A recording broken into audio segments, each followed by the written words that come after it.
The following program is produced by the Tech Talk Radio Network. Hey guys, this is Al Petrelli from the Trans-Siberian Orchestra. Normally, I'm not a nerd, but I am with Tech Talk Radio. God bless, stay safe. Welcome to another episode of Tech Talk Radio. I'm Andy Taylor. I'm Shawn DeWeird. We have got a lot of tech to talk about today. There's a lot going on. There's just a lot. Yeah, we always get together like before the show and we talk about like some of the things that, what interested you and what was it? And we were like going, wow, I got this. Oh, you got this. I got this. You got this. I got this. You got this one. Yeah. So I felt like we had a lot last week. We did. Actually, I got to tell you, last week we gave out a website address, and the website address, I thought it was kind of interesting. It was cool, right? You were looking at it on the air and you were kind of surprised by it. I had already, taken a glance at it and was looking through it. And I was also impressed by it. That, of course, was tv.garden. And tv.garden, in case you missed last week's show or you haven't caught up on it yet, is a website where you can go and there's a globe and you could point anywhere on the globe you want. So if you point to the United States, it'll show you pretty much every streaming television channel that is available for you to watch online. Now, I know there's more than what they actually had, but it still was cool. The only one I could find in Tucson was K-Gun. K-Gun 9 was one of those streaming options. But if you want to find obscure channels, there are small, mini channels that have been launched now, low power TV, whatnot. But also you could find channels from around the world. So it was cool. I posted that on social media. And a lot of people were loving it. Matter of fact, it's the highest view count of any of the videos we had done. But then somebody had commented in there, and I didn't know it. There's a radio garden as well. And it's radio.garden. And if you go there, it's the same premise. You can listen to any radio station around the world. I listen to stations from England, from India, from Spain, from Italy, from the United States. And matter of fact, KGVY, the station we broadcast on, has just been added because I found it and added our station to it by suggesting that we be on there. And sure enough, it was added earlier this week. That's awesome. So you can listen to streaming channels or listen to another place you can listen to us. Yes, radio.garden. That's awesome. And so we talked about like the TV garden, the radio garden, right? I'm going to pitch in one of my another really great radio website, which is websdr.org. Which is a ham radio. It's a website for ham radio people that have built these web SDRs, basically software-defined radios, that you can listen to ham radio signals from around the world. You can tune them in, you can listen to them, so you could, from your computer, listen to ham radio signals from around the world. It's pretty cool. If you're into amateur radio at all, at any capacity, or if you're interested in it, dial this up, websdr.org. Find a web SDR somewhere, even if it's in your region, or if you want to listen to something overseas, or it's just really cool to tune in and hear ham radio stuff from around the world. Well, it's kind of cool because I have a friend named Fu that's from Myanmar, from Burma, and I mentioned that last week on the show. She has been studying in England, and she has a boyfriend, and her boyfriend is into picking up the radios now and doing the shortwave radio. So if I found out when he was going to be on, I'd be able to actually tune in and listen to the podcast. Depending on where he's broadcasting from, you would have to find something probably close-ish to him, depending on when he's broadcasting and how much power he's putting out. But you could probably listen in and he'd pick him up. Yeah. Wow. We have an amateur radio club here in Green Valley, and I know where the show is, and I've thought about going in because honestly, I haven't had that much time with my radio, and I really want to do it more. Because it just seems like it's a lot of fun. Well, I mean, you remember about 2 years ago on the show, we all got our GMRS licenses, right? Yes, I have my license. And we were participating in the mygmrs.net, which had the internet-connected repeaters all around the country. Well, just over a year ago, the FCC put a kibosh on internet-connected repeaters because it violated the use, there was some legalese they put in there that said you basically can't have a repeater connected to the internet because it violates the redistribution of the signal or something. So that really cut my GMRS use out. Nobody here locally, outside of like two people, were talking on the GMRS repeater. So the guys that I was talking to every day while I was driving to and from work or traveling, from where we go camping, they were all connected. So I could just keep talking to them, just picking up different repeaters along the way. That just cut my amateur radio stuff in half, which was a bummer. Right. Yeah. And then the people locally to me, there was one lady that was just kind of got crappy and just kind of just like ruined it for everybody. And the owner of the repeater just said, "No, I'm done. No, I'm not dealing with this anymore," and shut the repeater down. Man. So outside of the 2-meter repeaters in town and some simplex stuff, like I don't do a whole lot of ham radio stuff every day. I still do some HF stuff and I do a lot of listening, but yeah, it was kind of cool because one of the things I remember you did, and this was a special event, I don't know if they're still doing it, there was somebody who was on the space station flying overhead, and you were able to communicate or at least listen to what they were saying. that happens all the time, right? So the space station goes over all the time, right? During the daytime when you can't see it, but you can pick up and listen to the VHF, UHF repeater that's on the space station. And so I have I bought an Arrow high gain Yagi antenna so that I can have my radio set to a frequency, because it's UHF up and VHF down. I'd have to look at the sheet to remember off the top of my head. Can transmit on my radio to talk to the repeater and then listen to the other frequency on the downlink, hear myself bounce off of that repeater, and then other people hear it and can respond to me off that UHF repeater. Now, there's a schedule that when some of the astronauts up there have their ham radio licenses, they will listen in and can actually respond to those calls from the space stations. There's specific times you can do it to get on board the space station and get an actual contact from the space station. But yeah, I've got QSOs from, because you think about it, right? It's way up. So when it's really low on the horizon and I can hit it with my antenna and talk to it, those signals are then being bounced over the visible curve of the Earth that I can see to the western part of the country or the eastern part, depending on which direction it's traveling, right? So, yeah, I've got QSOs from all over the West Coast and other places. I'd have to look at my log, but... So anybody listening right now that has never thought about doing it or never... It's not an expensive hobby, is it? I mean, the radios, they aren't too bad. Getting into HF can be expensive. Getting into the HF bands can be a little bit prohibitive to new users if you don't have a radio or have an antenna set up. You can really just build your own antennas, really. But HF radios, it's fun.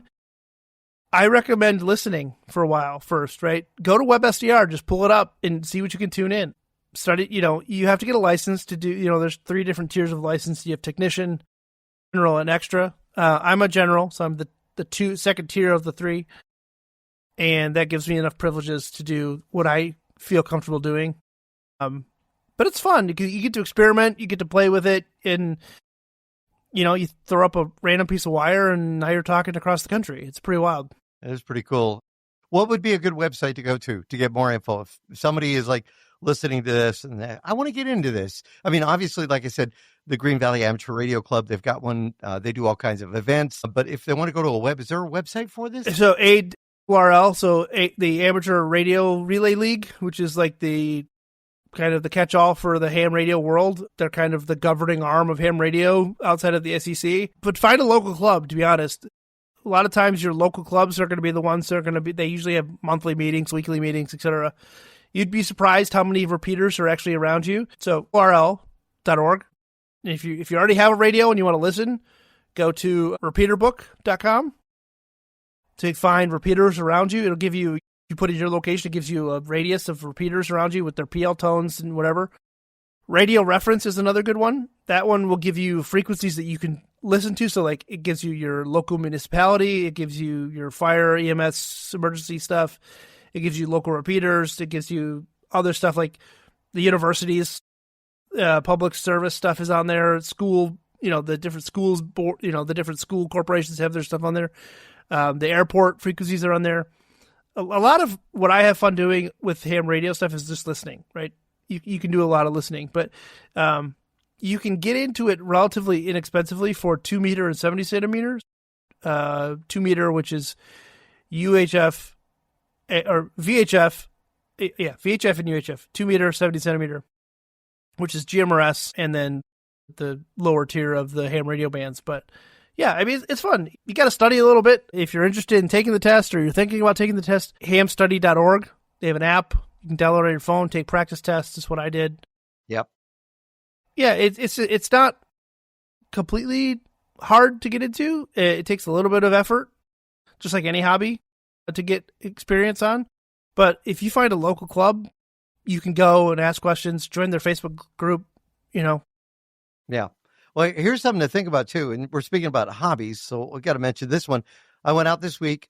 A buddy of mine, Chuck Taylor, no relation, is into radio. It's not radio controlled. It's control line airplanes, model airplanes. So they sit in a circle, they stand in a circle.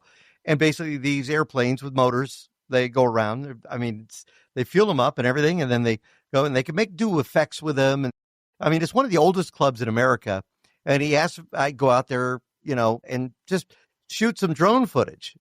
And I thought, wow, I haven't taken out the drone in months. So I went ahead and I said, yeah, I'll do it. So I charged up the batteries and everything, made sure I had all the cards, made sure the firmware was updated. I've got the DJI Mini 3, and I went out there and it was a lot of fun, which then got me thinking. Somebody the other day asked me about shooting a birthday party, a video, going in videographing, as a paid service. Can I come out, do videos, take photos? But yeah, sure. I've done that kind of thing before. And then he wanted drone footage. And it's uncomfortable because they say, well, I can't do the drone because if I'm charging you because I don't have a Part 107 license. So I started going online and looking at some of these courses where they say, hey, we can help get you Part 107. We've got all the study manuals and everything else. And then I thought of something. I after looking at this, ready to sign up right now. And I don't know we never know when it's going to end, but right now the government is in shutdown. Let's face it, right? So I looked it up, not doing any drone certifications right now.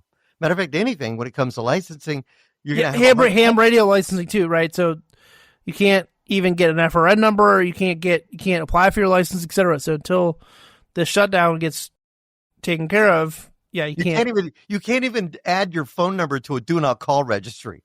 Radio license, drone license, you can't do that. So you might as well wait until we see when this blows over, and then all the agencies are back together, and however long that takes. Yeah. So you ended up flying. I ended up flying, and it was good. It was a lot of fun. It was at a park. It was open. There was somebody though that came out and brought their drones too. And they had the little mini drones, but they were sitting in their car. Like they weren't standing, like I'm standing there with the remote control. They're sitting in their car. They're wearing a headset. So they've got I guess they call them the FPV. Yeah. FPV drones. And they make a lot of noise, those little guys, but yet they move pretty fast. And I thought that would be kind of cool to check out as well. But I was just having fun with the controller. But it was, it's funny. I don't know about you, like with a hobby, you start doing it and then you want to just go more into it. You want to do more of it. You guys have seen my basement. How many hobbies do you think I have? You have quite a few, right? I have too many. And I get super invested in one hobby for like 8 months, 9 months, 12, a year. And then I'm just like, meh. Yeah. Next. Yeah. And then I get super involved in the next hobby. And then I cycle back, and then I'm into the other hobby again for a long time. Yeah, no, it's I have a problem. All right, getting to some tech stuff, kind of interesting because I have seen a lot of people now that are talking about, and some people took their steps to get into ChatGPT, and then they're trying out some of the other AI services now. But now a lot of people are talking about Copilot, which of course, a big part of Windows 11, and they're really trying to get a lot of people to use it. And one of the newest features, of course, voice chat on Copilot. Some people have compared it to, if you think about it, in your home, maybe you have an Alexa device, or you have Siri, or you have, Google device. And people are saying, well, you could actually have conversations. You could have it do stuff for you. And you could do it now if you wanted your microphone to always be listening for, you to be able to ask it something. It can do that. or you could turn it off, and there's shortcuts. But again, you could be sitting at your computer, just hit a button, and now have response from Copilot. But some people are saying, well, Copilot is a lot different than with ChatGPT or some of the other AI services out there. Just, I still have not come to the idea of running it on my system. Have you had a chance to experiment with it at all? It's immediately turned off for me. Windows, I just can't wrap my head around integrating an AI into my machine. I don't know. It's weird to think about it, right? I understand AI's purpose. I understand it's a tool. I don't know if I want it on my machine. What benefit is it going to do on my machine that I haven't used it, so maybe I don't know yet. But I just don't foresee myself, like, anything I'm doing on my computer, I already know what I want to do. Now, for our listeners that don't want to have this, it can be stopped or removed. It's not mandatory you have it. It's like OneDrive. If you don't want to use OneDrive, you don't have to. I have one computer that uses, two computers that use OneDrive. The rest of them don't. Yeah, you can't completely delete Copilot from your computer, but you can disable it and prevent it from running. So it is possible to, at least quickly, that's to say a lot of people are just wanting to disable it. It's just, like, I wish Windows would just give us a clean version. No bloat. Yeah, they give us, without the bloat, without the having to do this, having to do that, just here, this is what it can do to get stuff done. But then that's when people will say, well, that's why you have Linux. Right, which is outside of, so I've got this rig that I'm on now, which has Windows on it, which is my gaming rig, and my streaming rig. I have a Mac, which runs Mac OS Tahoe now, and I've just been installing Linux and everything else. It's just easier to use, faster to get up and running, faster to install things, faster to do stuff, easier to quickly do things. I just put it on I have an ASUS ROG laptop that I got from a friend of mine who was getting a new one, and put Linux on it, and it runs amazing on there. And I've been using it for hard drive, moving content off hard drives into my NAS. And it's super quick. And Linux doesn't care what file format your drives are. It'll read NFS, it'll read, or NTFS, it'll read exFAT, it'll read whatever. So I can copy stuff quickly that way and look at drives and format them. And I was on a mission last night trying to find, I got my old, this is going to be a little bit of a throwback. This is kind of what I was getting at with why I want a clean version of Windows 11. My mom gave me back a laptop that I had given her for just use around the house, probably in 2007. Right. It was the first laptop that I had bought with my own money. I bought it with my high school graduation money for when I went to college. That's cool. It was a Toshiba Latitude, or Toshiba Satellite, Toshiba Satellite, single core, Pentium 4, running 3.4 gigahertz. And so she gave that back to me, and I pulled the hard drive out of it, and I was wondering, you know what? This is when I first started playing World of Warcraft on. I wonder if I can recover any of my old screenshots.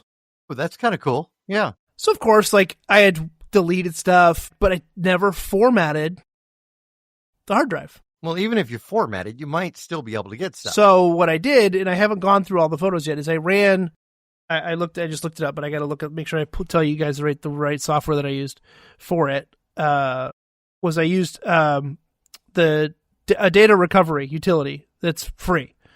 It's called PhotoRec, Photo Recovery. Wow, that's cool.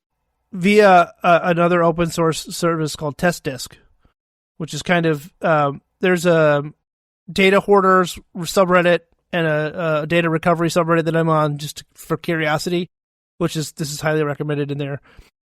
It took me 2 minutes to install it. Followed the instructions on their website and let it scan this old hard drive, which was an IDE, a 2.5-inch IDE drive, which I have a USB to IDE adapter. Those are the best. Just plugged it in USB, let it read it, saw that it was an 80 gig hard drive, and let it rip, and I told it just find any media images you can find. and just let it spin for. It took an hour and a half to do it, and now I've got And this is a free program. It's free. Yeah, it just sudo apt get disk whatever. This is what I use ChatGPT for, right? It's like, here's this program I want. How do I install it? And how do I run it? What are the best ways to run this software? And ChatGPT does a really great job of it's not always accurate, which is unfortunate. But this is what I like about Linux is that it's all community based, right? So I can just go to forums and look and search and find ways to run this. I was up and running on this software in a matter of minutes. Wow. I've used for data recovery the first time, and I've been doing data recovery for years. I've recovered drives that, they were formatted, the whole bit. And the first one I ever used was super powerful. And that was from a company called Kroll. It was called OnTrack. And it was a very expensive program. And we had them on the show, and they gave me a license to use. And it was amazing at, number one, the speed and how it was able to recover files, the whole bit. And then, it's been years, so it kind of degraded a little. And at this point, I didn't want to pay for another license. I found another one called EaseUS, and they make they make backup software, they make security software, partition software, and of course, they have a data recovery software. And that one works really well as well. That one's not too expensive. Wasn't that bad. Wasn't like the other ones. But EaseUS works really good as well. And again, it'll do that whole bit. It'll look for files that have been deleted on your current partition, even look for files that have just gone, and it will find them. Yeah, this scanned the whole drive, right? I told it, I don't care about the partition, just scan the whole drive, bit for bit, and tell me what you find. So I was going through it. Now, my mom had added a lot of photos to it, so it found a lot of the photos my mom had on it, but it found some stuff that I remember. Right. So I've still got, it ended up being like 52 folders worth of images or from different sectors on the drives. Wow. And I went through about 20 of them last night before I was like, oh, it's 1:00 in the morning. I should probably go to bed. And so I got to go through some more tonight after the show, but it's really cool because it made it really easy to back up content, right? This fall, we just had a yard sale where I yard saled a ton of my old computers. A ton of my old laptops that, had been given to me from family members, friends, my sister-in-law, my wife, laptops I used in college that they didn't care about anymore, pulled out the hard drives, just sold the machines for pennies on the dollar. But then I was like, you know what, let's just back up all these, maybe they want the pictures that are on here. Or maybe they want, hey, Lauren, my sister-in-law, Lauren, she went to Michigan State, and I was able to pull stuff from when she was in college, back in 2005, 2006, when she was in college. So it's cool how easy that was to do. Just pop the drive into this little reader, and Linux just sees it. I can mount it. I can pull the copies over. And if you're a Windows user, you can find the same kind of hardware. I use Kingwin. That's one of them I've used. Yeah, I don't want to confuse people and say you can only do this on Linux, right? I could have easily have just done this on my computer with the same USB drive and stuff. It's just I was having issues getting it to read some of the older drives that may have not been. Linux does a little bit better job of reading drives that may be corrupt or may have issues in different file formats and stuff. So I was just playing with Linux anyways. So it was just cool. a piece to play with. So I know that SanDisk, they put out a drive and actually gave me a recovery software that came with the drive when I bought it. And it's like Rescue SD. Yeah, they had a big promotion for a long time where it was like, oh, by the way, you buy your SD card, here's some photo recovery software. Now, could be two things. Either they really want you to have the software, or you're buying a bad batch and you need the software. So here's the drive. By the way, here's the recovery software you're going to need 6 months down the road when the drive fails. Boy. Which, if you said SanDisk, right? Yeah. So do you remember OceanGate? Yes. Yeah. The Titan submersible that imploded? Oh, I'll tell you what. We are up against the clock, so we got to take a break. You've got more info on this, OceanGate, and this is recent. So we come back, we will talk more about that with Tech Talk Radio. I'm Andy Taylor. I'm Shawn DeWeerd. Find us on your favorite podcasting platform and give us a like, subscribe, give us a comment, review us. We'd love to hear from you. Check us out on YouTube Shorts. And with that, you can also email us, techguys@techtalkradio.com. Again, TECHGUIS @techtalkradio.com. Now, back to Tech Talk Radio. Right before the break, we were talking about SanDisk and some file recovery software and stuff. Mm-hmm. Well, I think this tops the list in terms of photo recovery. All right, photo recovery, and it has something to do with OceanGate. For our listeners who don't remember, do you want to explain what that is? Yeah, so OceanGate is the submersible that the billionaire from overseas built and kept going to the Titanic and took a bunch of people down, and then it imploded and killed the people on board and stuff. Everybody, yeah. At the depths of the ocean, right? At that depth, it's like this ridiculous pressure and all stuff. So they ended up finding they found the wreckage, right, by going down with robotic submersibles and finding it.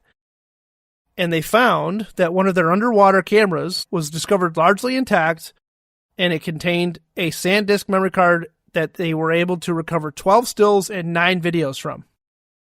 Oh my. So if you just go to TechSpot has this on their blog. But there's this whole investigation that's happening, so it's all being very, very thoroughly investigated, and there's a really good write-up on here's what the camera was, here's what they did to clean it, here's what they found, really detailed images of the circuit board and the memory card and like the actual camera that was damaged, and it's pretty impressive. But that's pretty cool for them to be able to get down in there. The card was still encrypted, so it must have been a proprietary camera platform they were using, but like they were able to remove the NVRAM chip and copy it to a surrogate card. It was crazy what they had to do, but it's impressive that this little piece of flash memory survived this. And we're talking, it's been underwater for a while. I mean, yeah, this happened almost 2 years ago, and we're just hearing about that. I don't know if they recovered it right away or if they just recovered it recently. Yeah, but wow, that's crazy. Yeah, none of the photos or videos were from the final dive, unfortunately. Well, right. Fortunately, I guess I don't want to say unfortunately, but yeah. So, be interesting though. Maybe if it'll give them any insight as to what really happened, what was the situation that could have caused it. I think they know anyways, but it's still that could be something else. Wow, pretty wild, crazy. SD cards, don't forget. So it's a pretty good PR for SanDisk. Yeah, I like their backup drives. Use their I have had a couple of thumb drives go south, where suddenly you can't write to them anymore. That's happened, but other than that, no. I mean, they have a pretty cool PR campaign now, right? There's nothing more crushing than losing your memories. Yeah, that's true, right? It's true, man. Boy. We were talking about something else too. That you wanted to mention this website that I thought was actually kind of cool. I've got another one for you to mention as well that you want to check out. So I thought about this the other night because I was going through that old hard drive, right? And because I still had the Windows file structure, I was able to see some of the older software that I had on there, like Ventrilo and TeamSpeak. Wow. And MSN Messenger and Yahoo Messenger and the software that I used in college, which this would have been 2005, 2006, 2007. And so then I was like, man, where can I even get these softwares anymore? And then I was like, there's this website that I remembered. So I just Googled it during the break. It's called oldversion.com because newer is not always better. Oldversion.com. All right. So we were just talking about how Andy was editing the show in his drone footage in Premiere and was having issues with the 4K footage, having the wrong codec. It wasn't playing right. Ended up putting it into Blackmagic DaVinci Resolve, which is free for their base version. And completely handled it. No problem. And it completely handled it, no problem. So what is he getting out of Premiere? He couldn't because he only had this. He would have to pay for the newest version. He would have to pay for the subscription. So sometimes newer isn't always better because to pay for that subscription to move forward, it's like if you wanted an older version of something, like if you upgraded to a new version of a messenger platform or something, how do you go backwards? Because a lot of places don't want you to go backwards because they're updating bugs, security issues, etc. But you can go back, and there's just tons of different, there's hundreds of softwares on here that you can go back and find. And can you actually download these and use them?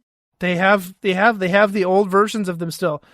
If you wanted to go all the way back, like MSN Messenger, probably the number one messaging platform that I used since I started using the internet, besides AOL Messenger, right? You can go, and it looks like they have, I don't know, they've got a ton. They have 7 different builds, it looks like, that you can go all the way back. It doesn't tell me when they were built. Right. MSN Messenger 7.5. Wouldn't you have to be careful, though, about where you're getting these from? Oh, I'm sure. Everybody take this with a grain of salt. Don't go here and just start downloading old files and start installing them, right? Do a little research. This is just me saying I like this site because I found one old version of a software that I needed one time. Right. I haven't gone on here and downloaded a ton of these. They could be malicious. They could have torrents. They could have Trojans, whatever. Practice safe browsing. Yeah, exactly. Use common sense. Don't just click, because this is going to be one of those websites that you click on the download link and it's going to pop up and say, click this to download now. Right. But it really is the link 2 pages down that you need to click on to download it. They try and trick you. But if you are in search of an old version of software that you know you had or you know you need because you're running Windows XP, if you're running a legacy system that's running Windows 98, Windows XP, whatever, offline, I hope, go here, oldversion.com, play around with it, see if it works for you. Maybe you can find the version of software you're looking for. My daughter asked me the other day, the one that lives in Phoenix, she remembers the old school video games. And I know that there's, what is it? Is it Galaxy of Games or GOG? Yeah, good old games. Good old games is a website where you can find some of the older games, whether it be Tomb Raider or Pac-Man or whatever. You could find these on there. And she was asking if I could build an old Windows computer, an XP computer with Need for Speed, Road Rash, the one with the motorcycles that you would race, Redneck Rampage. Some of those games she would play because I had them on my machine. And I'm like, I think maybe it could happen. Just don't connect it to the net. I wouldn't recommend that, but you could have fun playing the local games yourself. That would be something that would be kind of cool. And then maybe have some fun with these programs as well. But yeah, there's always going to be a community built around vintage gaming, classic gaming. There's a great subreddit that's just called Windows XP or WinXP. It's all about building machines that are XP compatible. And it's fun because that community, what they do is they push the boundaries of what Windows XP can run. So there's a running list of what's the current generation of something that Windows XP can run on. And I think they're up into some Core 2 Duo stuff. You can run a GTX 660.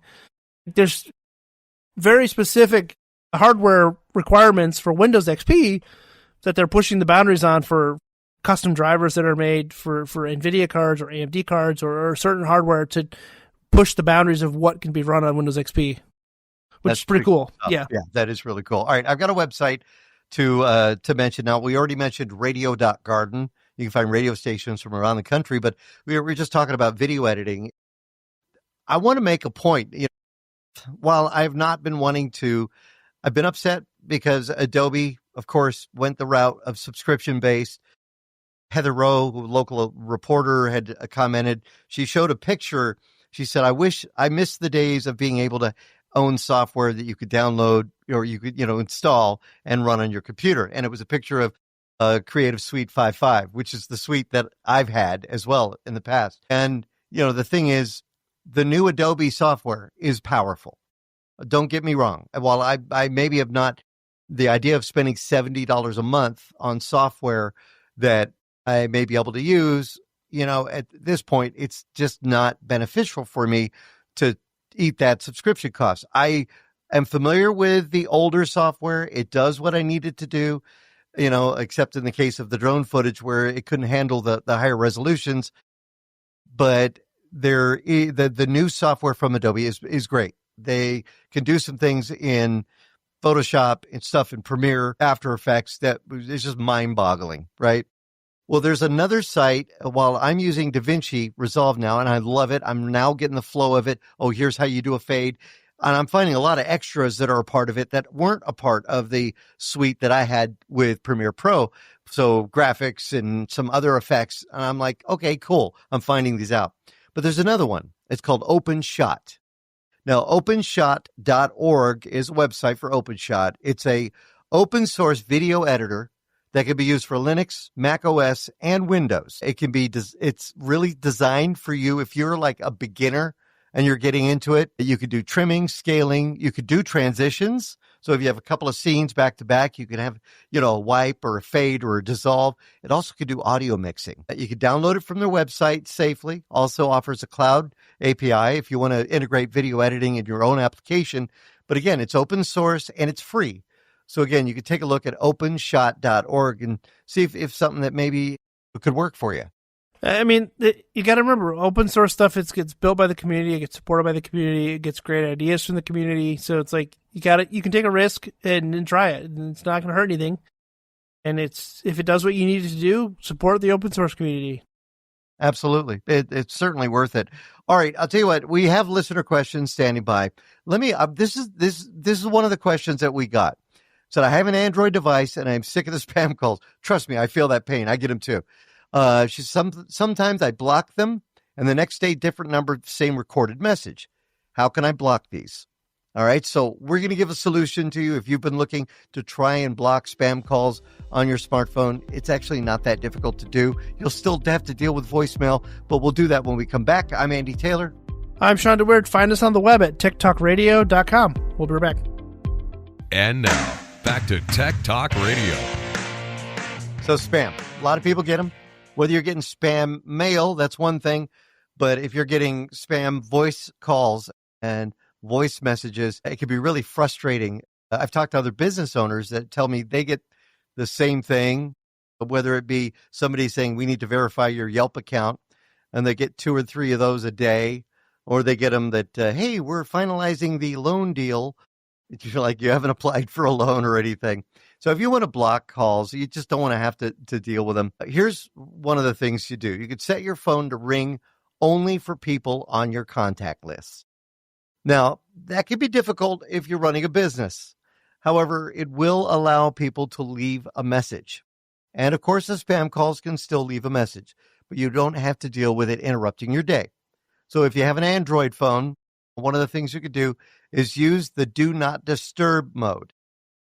And then you could set an exception to allow calls from contacts only, or even just favorite contacts. Like if I only want to let Shawn get, in touch, or, Gloria or my boss, those are the only 3 that can get through. Everybody else goes to voicemail. It'll do the same for messages as well. So if somebody wants to text you, it's not going to bother you. On an iPhone, you go to settings, your phone, enable silence unknown callers. You can also use do not disturb and set it to allow calls only from your contacts. So I've got mine set to silence unknown callers. Right. But I was just telling Andy during the break, we were talking about this segment. I got one that it just came up. They can spoof the iOS contact cards. So it just said healthcare, and then the phone number underneath. So it looked like a contact was calling me, but it said healthcare. And I was like, I don't even have a contact called healthcare. So they were able to spoof a contact card, and it just said healthcare. So it's like a little freaked out about that, but yeah, and somebody said, well, just change your number. Okay, because that's a pain in the rear end. And then you might change it to a number that's been getting spam.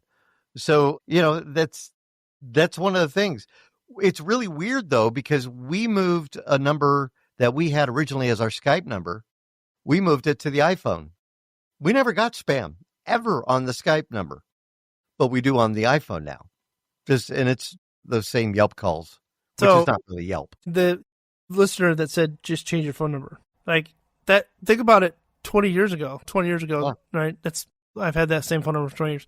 Think 30 years ago. Let's jump back a little further. Everybody had a landline. She couldn't change her number without paying a big fee, right? And then even then, when you got a cell phone number, it was still kind of a pain in the rear end to change it, because you had to tell everybody to get rid of your old contact phone number. New phone, who dis? Right? So the question is, how long have you had your current phone number? I've had the same phone number the entirety of my cell phone existence. And it's interesting to think back, okay, well, we got those phones because I had to share a phone with my brother when I was in high school. This would have been 2000, 2001, maybe. And we were on US Cellular. US Cellular got bought by Altel. Altel got bought by Verizon. Right. And the thing about it, the numbers floating around there, when there's a hack, your number's out there. Yeah. You know, the number's been out there for who knows how long now. But, you know, there's some protections for consumers in place, but it's still, it just feels like it comes in waves, right? It'll be no spam calls for a while, and then something will change in the law, or somebody will figure something out, and then all of a sudden, you're just getting inundated with phone calls. And it's interesting because if you're at work and you start getting spam calls, it's kind of freaky when other people around you also get spam calls.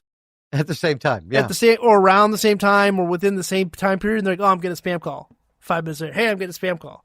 It's like they're in some sort of algorithm that's like tracking us down.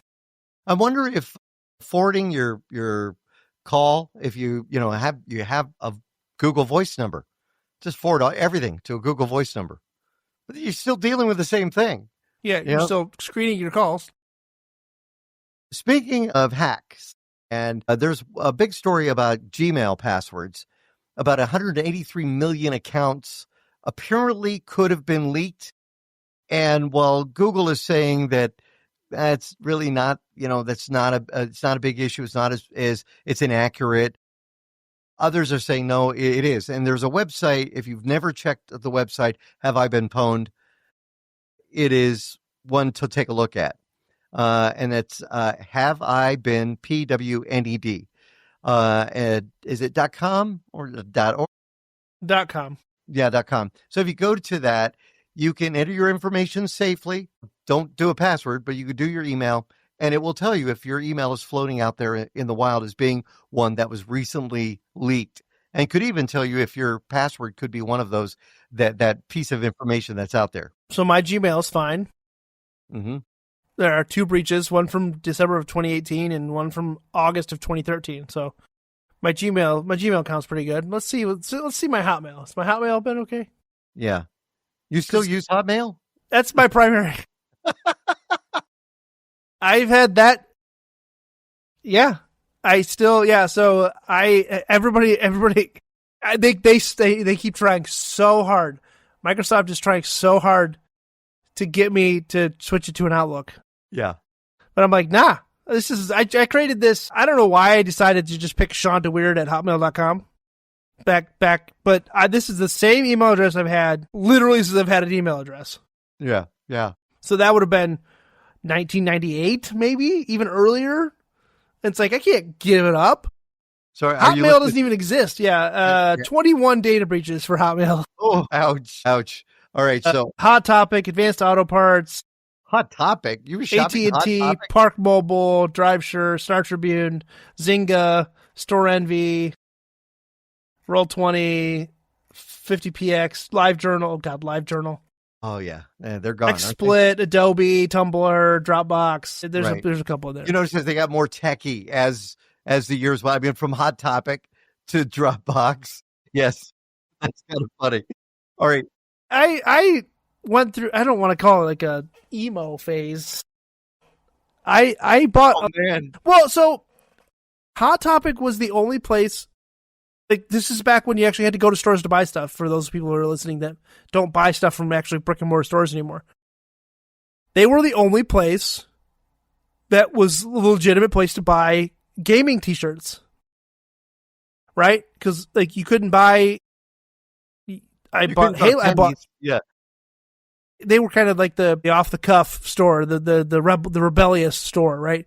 So you could go buy your Halo 2 t-shirts or your gaming t-shirts that were a little more violent than what JCPenney's would sell. Now you can just buy it all online, right? Whatever. But Hot Topic was where I bought a lot of my t-shirts because I liked, I had a Super Mario Brothers t-shirt. I had a Duck Hunt t-shirt. I had a bunch of retro gaming t-shirts that you couldn't get anywhere else except Hot Topic. Yeah. Yeah. That's pretty cool, though. Yeah, Hot Topic. That brings back some memories, though. All right, so you can look this stuff up yourself. Have I been pwned, P-A-W, yeah. pwned, P-W, just P-W-N-E-D. So have I been PWNED.com. You can type in that email address and see if that has been the subject of a date. More than likely it has. But it gives you something to be concerned with when that information is out there, what other information goes along with it. Now, for anybody who has Gmail, okay, you want to be safe? Change your password and use a password manager. Don't use the same password. We see this too often where somebody just says, I'll just use the same password. Use the same password for this and that and that and that. And a lot of the people out there that want to get into your accounts and want to see they know that. And if they're able to hack one, they could possibly hack the all. And that question comes up too, right? We've talked about this on the show with Justin and Matt too. It's like password managers, are they worth it? Yes, they are. Just there's one specific one I would highly tell you to avoid, and that's LastPass, right? Because they got hacked more than once, and it's just been a nightmare for LastPass. And if you go to their website, you would never know they got hacked, and it's just kind of a shady thing. But the Apple Password Manager and OnePass are my two recommendations for people. If you're on a Mac and you want to stay in the Mac world, the Apple Password Manager across all your iCloud accounts is super easy to use. Haven't they? They've just updated that too with the new iOS, haven't they? I believe so. I don't use it. It's just I recommend it just because it's part of the Apple ecosystem and it comes highly recommended across the Mac platform.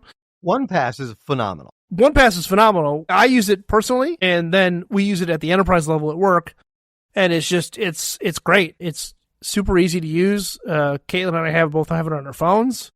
You can sync it to your biometrics. So you can use it for your Face ID. So if you have passwords saved in it, you can set one password to do Face ID. You can have it use the fingerprint scanner, like on my MacBook, or So it's OnePassword is by far, I think, the best password manager that is out there right now. What do you think of the BioKeys? Like I have a YubiKey, and you plug it into the USB port, and your thumb can then set like a biometrics can do that. So you're talking like a biometrics 2-factor. Yeah, I mean, if you're really concerned about security, sure. I think an actual physical biometric security could be beneficial. I don't think it's necessary. I think if you're practicing and using safe passwords and not using duplicates and not, using your dog's name as your password or password 12345 or password, or filling out a survey at Facebook that's the top 10 targets for password phishing is like, what street you grew up on? What was your first car? What was your pet's name? Every survey that I ever filled out as a teenager on the internet. Yeah. When's your birthday? I've seen that. So, I mean, yeah. I think if you're just being safe and you're using good passwords with a capital letter, a symbol, more than 12 characters, etc., you're going to be just fine. All right. I've got another website link to share with you. I showed this on television this past week, and I thought it was pretty cool. It's called remove.bg, which stands for remove background. If you've scanned photos in and you have a background you don't like, and you think, I want to change that. Or maybe it's like your old school photo that had that canvas background that didn't look that good. You can upload your photo to remove.bg. You could choose your background, or you could just use one of the predetermined ones that they have and, have a little fun with your photos. It's fun to do anyways. It's fun to upload, take a look at it. It's safe, and then you can even download the photo in like low resolution. If you want to pay for a higher resolution, you can. But it's one of the many tools that are out there that if you want to have some fun, it's remove.bg, and it's super easy to use. Right, because you can download them as PNGs, you can download them as JPEGs. It's very easy to use. I used it for when my D&D players would create minis, right, for using in our virtual tabletop. They would just send them to me. I would just drop it in remove.bg, and then it's perfect. And then I have an actual mini-looking token on our virtual tabletop platform. It was very easy to use. All right, we're going to take another quick break. We come back with more of Tech Talk Radio. I'm Andy Taylor. I'm Shawn DeWeird. And now, back to Tech Talk Radio. If you're a parent, sometimes finding the right programming for your kid to watch or for you to watch with them can be a challenge. Scholastic has launched its first branded streaming app featuring Clifford, Goosebumps, and other kinds of shows. Big Red, the Magic School Bus. Miss Frizzle, man, that was my jam. back in the day. The Magic School Bus. Did you like that one? I loved that show. It actually is probably one of the I loved that show. It actually is probably one of the the most engaging video games I ever played was the Magic School Bus video game. It was cool. And a lot of kids are looking, you want your kids to have good stuff. Miss Rachel is great. There's Lucas is great. But this is for kids 2 through 12, and their families can watch along with them. They got 400 hours of premium content, and it's free, that makes it even better. You can watch it on Roku devices if you got a Roku, Amazon Fire Stick, but you want to look for Scholastic. And, we've trusted them with some of their content for years and some of this video content. And I always loved going to the Scholastic book fairs growing up. Oh, yeah. And, coming home with a sheet and begging my parents to spend $100 on books. Well, do you remember didn't they put out highlights? Was that Scholastic? Yes. I think it was. Because if you go to the doctor's office, so we don't... Goofus versus Galantis. Goofus and Galantis or whatever it's called. Always love that stuff. They also have like Barney and Friends, Garfield. There's something to watch. So again, look for that Scholastic. And, whether the grandkids coming over, the kids, they can enjoy that. And you got something a little more technical, though, you want to share. So we talked a little bit about AI, and I was struggling to find an article that I had read recently about AI and Linux, but I did end up finding it. So Fedora, which is one of the leading distributions of Linux for a kernel level, the Fedora's governing council, so they have an overarching governing council on how the development of Linux goes forward. They've approved an AI-assisted contributions policy, which officially allowing responsible use of AI tools in project development. Supporters are saying that it's going to keep Fedora relevant in a rapidly shifting landscape, acknowledging that AI is now a core part of Linux development. But don't you think some people are moving away from some of the other OSs and going to, something like Linux because it doesn't have the AI? They're getting away from it. But that's part of the reason why I was going away from it, to get rid of the bloat. This isn't necessarily meaning that AI is going to be used in your face, right? It's just meaning they're going to be using it to help develop Linux on the back end. This is my take on it, right? They're going to use AI to help develop tools to make Linux better. We'll see. We'll talk more about it next week on the show. In the meantime, you can reach out to us, techguys@techtalkradio.com. Drop us an email. That's it for this week's Tech Talk Radio. I'm Andy Taylor. I'm Shawn DeWeird. Find us on your favorite podcasting platform, Apple, Spotify, Spreaker, you name it. Find us, like us, subscribe us, and drop us a line. We'll get you on the air.